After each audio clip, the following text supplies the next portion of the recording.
What if I told you that in the middle of the desert, there's a classroom without walls, where failure means death, and the teachers are furry, fierce, and family?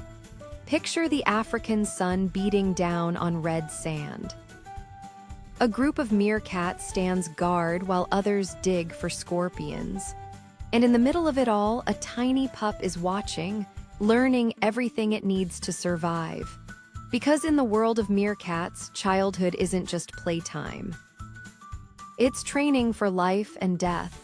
For decades, scientists believed complex teaching was a uniquely human trait. But then they looked closer at the Kalahari, and what they found changed everything.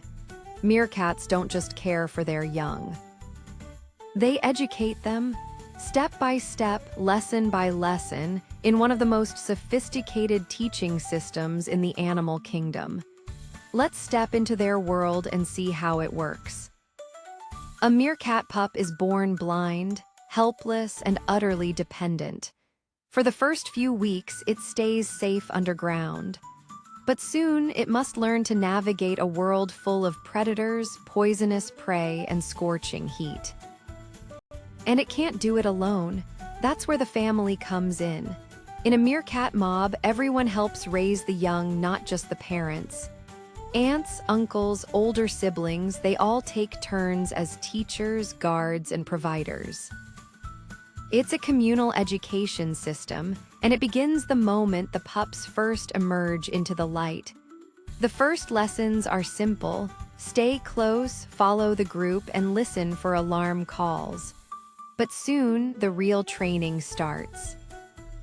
And one of the most dangerous skills a young meerkat must learn is how to handle scorpions.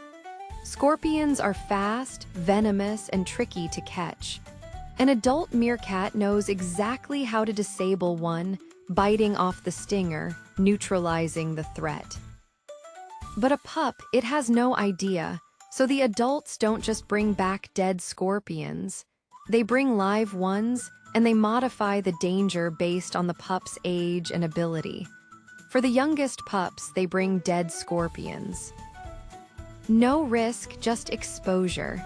Then, as the pup grows, they bring injured scorpions, ones with the stingers already removed. The pup learns to handle the squirming prey without the lethal consequence.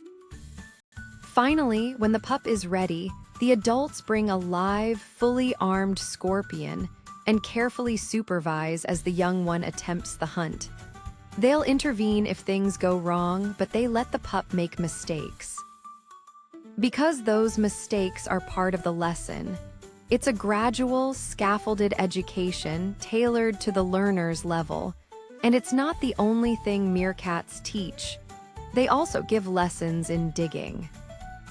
A meerkat's survival depends on finding buried insects, larvae, and reptiles. But digging is hard work. It takes technique. So the adults demonstrate, showing pups where to scratch, how deep to go, when to stop. Pups watch, mimic, and practice. And when they find something, the adults let them eat it, reinforcing the behavior. Then there's sentinel duty.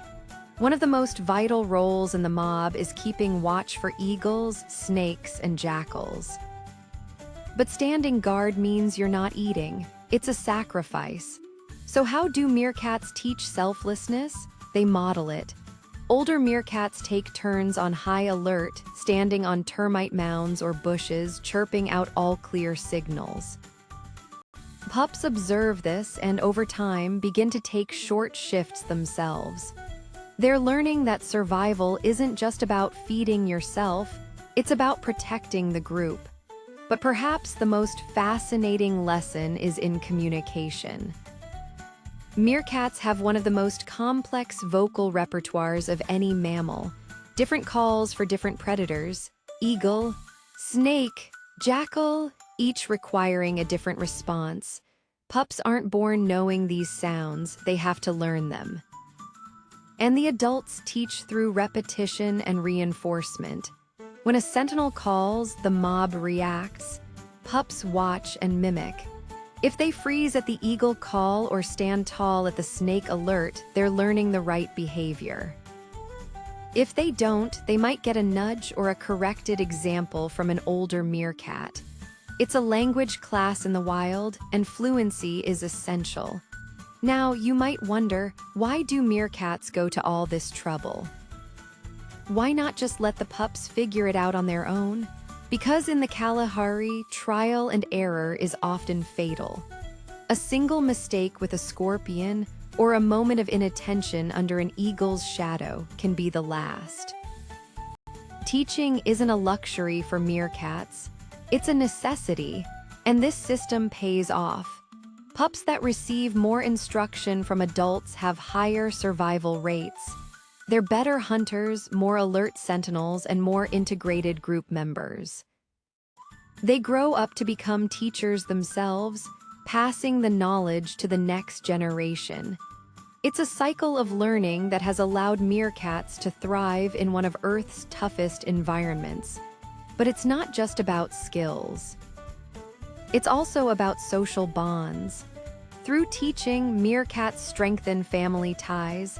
They build trust. They create a culture of cooperation that defines their species. When you watch a meerkat mob, you're not just seeing a group of animals, you're seeing a school, a community, a society built on shared knowledge.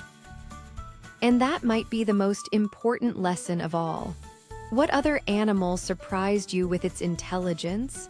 Let me know in the comments, and subscribe to Animal Fact Vault for more stories from nature's hidden classrooms.